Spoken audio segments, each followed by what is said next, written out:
Hey guys, so I think I mentioned in an earlier video about a book I was reading called This I Believe, and I'm actually having to read this for college, but I was glad that they made us read this because it is a really good book. It just has a bunch of different essays about people's beliefs, and it also tells you in the introduction that there's a bunch more online. It was actually an NPR series back in the 1950s, and then some other time recently, and that's how they gained all these essays.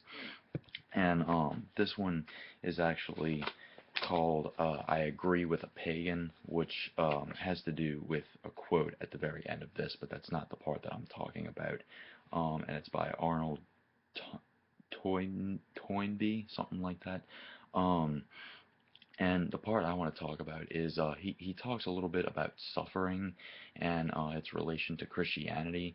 And I kind of want to give you a different idea than you probably already have on suffering.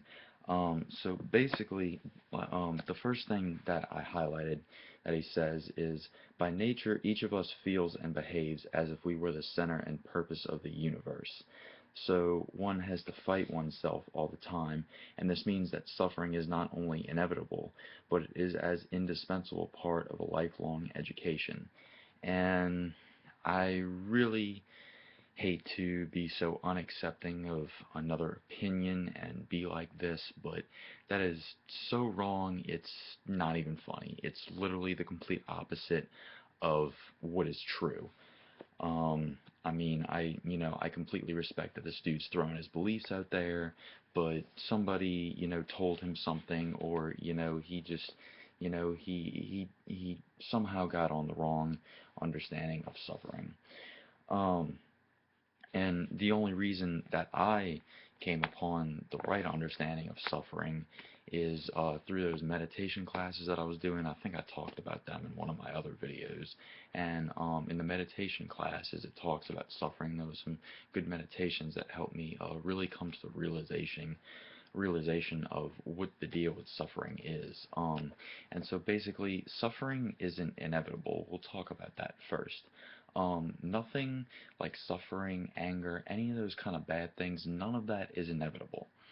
Um, it is true that we're human and we're not going to be perfect. So, I mean, I guess in a way, you can say something's going to happen at some point, but what I'm getting at is that usually when people say inevitable, it's like it just sounds so like when you say something like suffering's inevitable, it's like you meaning in like a very negative way, like we have to suffer to be happy, and that's kind of what I'm getting at. That yeah, I'm sure we're gonna suffer every once in a while, and you can't be like this blissful, perfect person all the time. Only God's able to do that, but I definitely want to stress that you don't have to suffer to be happy. You don't have to suffer to figure out the meaning of life or anything like that.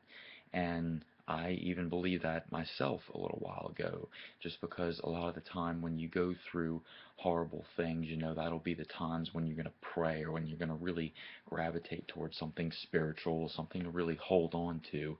So it makes it really easy for you to feel like suffering's the only way that you're going to get inspired or that you're going to grow closer to God or something like that. But it is completely, completely, completely wrong. It is not true at all. We are actually very good at heart. It is inevitable that we will again turn good. That is the whole part of going to heaven, to once again, be happy, to be in a place where we're not going to sin.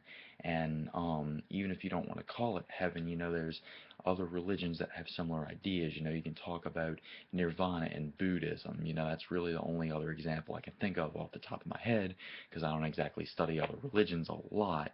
But you can just see the point. The goal is attaining some kind of, bliss or something like that.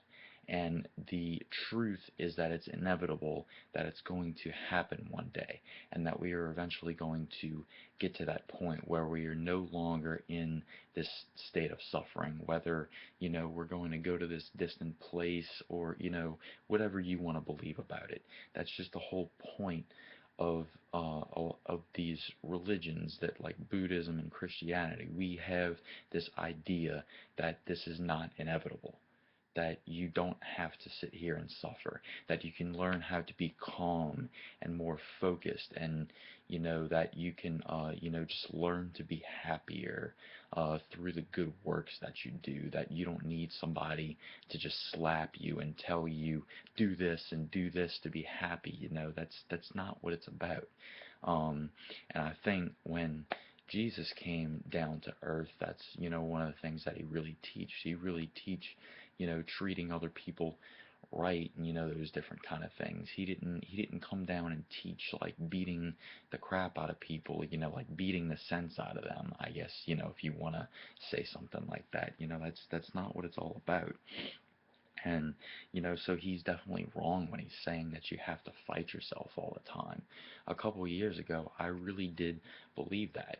I always felt like there was a lot of people, going against me, and a lot of people were, I was just blaming things on a lot of people because I was trying to be this good person.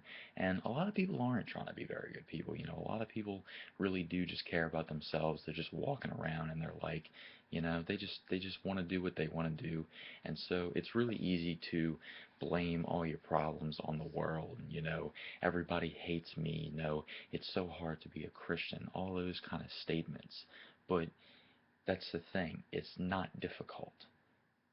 At at heart, Christianity and spirituality is actually very simple. The whole point is to find, this calm, peaceful state, this simplistic state. That's what this stuff is all about. It's not inevitably hard. It's not innately hard, whatever you want to say. I guess I'm not quite getting the right word, but I hope you understand where I'm going with this. That it doesn't just have to be this difficult thing. The meaning of life isn't supposed to be this really difficult thing. And I'm not saying I know exactly what it is, but I think I've at least found something close to what it is. And this also goes back to my meditation classes. In one of the classes, the guy who was talking was explicitly stating that the meaning of life was, I think it was something like loving, learning, and being happy. And, even though I don't remember exactly what it is, I've had a lot of moments lately since I've really tried to meditate every day, or at least, every other day, really doing these things more and more, where sometimes I'll learn something really cool, or I'll just, have this great realization, or somebody does this thing that makes me feel loved, and it goes back to all these things I've been learning about. And, it's so simple that it would be a couple little things like that, that maybe the meaning of life is just to love everybody, something like that. And you can really feel when you're getting close to it, because you just start feeling in your heart that you're being happy. Um, and then the other thing that he says is, I believe that everything worth winning does have its price in suffering. Now, I mean, I know a lot of the time that's what we think of when we think of sports and stuff like that. You like if you're a football player, you really have to go work out, and then you got to go on the field and tackle everybody, and all those different kind of things. But again, you have to remember that it's all perspective. Not everybody suffers doing that. I'm sure there's a bunch of pros, they're making their living off of football, and I'm sure some of them kind of do it for money. But, there are, even some of the ones who may do it for money, they really love what they do. Football's just their thing. And I'm sure there are days like the rest of us, if you just work in an office, there are days when your job, your career, you just kind of don't feel like doing it. But at heart, you can be very positive about it. You can be very inspired, to do great things in, whatever you do. And so you don't just have to go through all this suffering to become this great person, or to be great at whatever it is. That's not what it's all about. And then